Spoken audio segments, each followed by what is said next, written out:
எப்படி ஆத்து ஜிலேபி வச்சு மீன் குழம்பு செய்கிறது வாங்க ரெசிபிக்குள்ளே போ.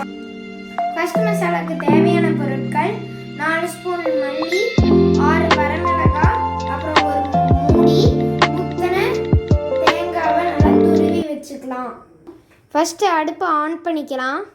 இப்போ நல்லெண்ணெய் 1 ஸ்பூன் ஊற்றிக்கலாம். கொத்தமல்லி 4 ஸ்பூன் சேர்த்துக்கலாம். 6 வரமிளகாய், அப்புறம் 1 கப் துருவி நம்ம வச்சுருந்த தேங்காய். இப்போ இதை நல்லா கிளறி கொடுத்துக்கலாம். இப்போ இது நல்லா ஸ்மெல் வர ஆரம்பிச்சிருச்சு. நல்லா கோல்டன் ப்ரௌன் ஆகிற வரைக்கும் வெயிட் பண்ணலாம். நாங்கள் இன்றைக்கி எங்கள் பெரியப்பா வீட்டில் இருக்கோம், அதனால 7-8 பேர் இருக்காங்க. அதனால கொஞ்சம் எக்ஸ்ட்ரா குவான்டிட்டி எடுத்துக்கிறோம். 1 கொத்து கருவேப்பிலை ஆட் பண்ணிக்கிறோம். இப்போ பாருங்கள், நல்லா கோல்டன் ப்ரௌன் வர ஆரம்பிச்சிருச்சு. காய்ஸ் பாருங்கள், நல்லா கோல்டன் ப்ரௌன் ஆயிடுச்சு. இப்போ நம்ம இதை ஒரு பிளேட்டுக்கு ட்ரான்ஸ்ஃபர் பண்ணிட்டு இதை கூல் டவுன் பண்ணிக்கலாம். இந்த பிளேட்டுக்கு ட்ரான்ஸ்ஃபர் பண்ணதுக்கப்புறம் இப்போ நம்ம இதை கூல் டவுன் பண்ணி எடுத்துகிட்டு வந்துடலாம். 100 கிராம் சின்ன வெங்காயம், ஒரு மீடியம் சைஸ் தக்காளி. இப்போ ஸ்டவ்வில் நல்லா வானரில் இது வச்சுட்டு கொஞ்சமாக கடலெண்ணெய்.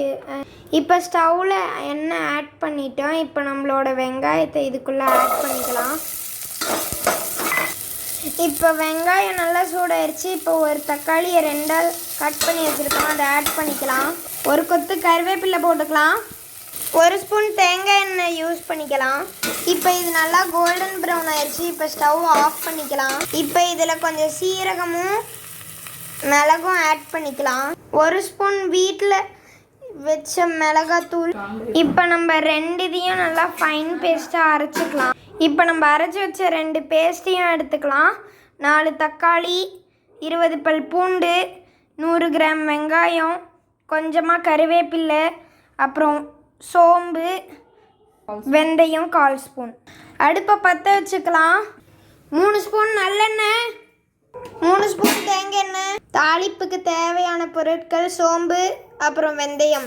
இது நல்லா சூடானதுக்கப்புறம் 100 கிராம் சின்ன வெங்காயம், 20 பல் பூண்டு, அப்புறம் கொஞ்சமாக கருவேப்பில்லை. இப்போ இதை நல்லா வதக்கிக்கிட்டோம். நம்மளோட கோகனட் பேஸ்ட் ஆட் பண்ணிக்கலாம். Coconut paste means first masala நல்லா பரட்டி விட்டுலாம் காய்ஸ். அதுக்கப்புறம் கொஞ்சம் உப்பு, அப்புறம் கொஞ்சம் மஞ்சத்தூள் சேர்த்துக்கலாம். இப்போ இதுக்குள்ளே தக்காளி ஆட் பண்ணிக்கலாம். பாருங்கள், 4 மீடியம் சைஸ் தக்காளி இது. இப்போ நல்லா கொதிச்சிருச்சு. இப்போ நம்ம 1 ஸ்பூன் வரமிளகாத்தூள் சேர்த்துக்கலாம். பச்சை வாசனை போகிற வரைக்கும் வெயிட் பண்ணலாம்.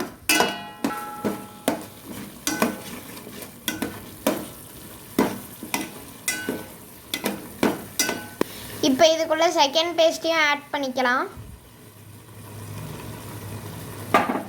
இப்போ நம்ம அரைச்ச மிக்ஸி ஜாரில் இருக்க கழுவி அதோட வாட்டரை உள்ளே சேர்த்துக்கலாம்.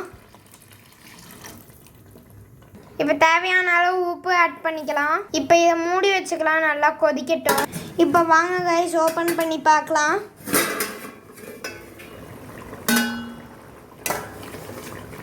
ஆத்தாடி எண்ணெய் சூடு போ சாமி. பாருங்க, நல்லா எண்ணெய் பிரிஞ்சு வர ஆரம்பிச்சிருச்சு. நல்லா பெரிய லெமன் சைஸ் அளவுக்கு புளி தண்ணியை ஊற வச்சுருக்கோம், அதையும் இப்போ உள்ளே சேர்த்துக்கலாம். இப்போ இதில் கொஞ்சோண்டு தண்ணி ஊற்றிட்டு மூடி வச்சுக்கலாம்.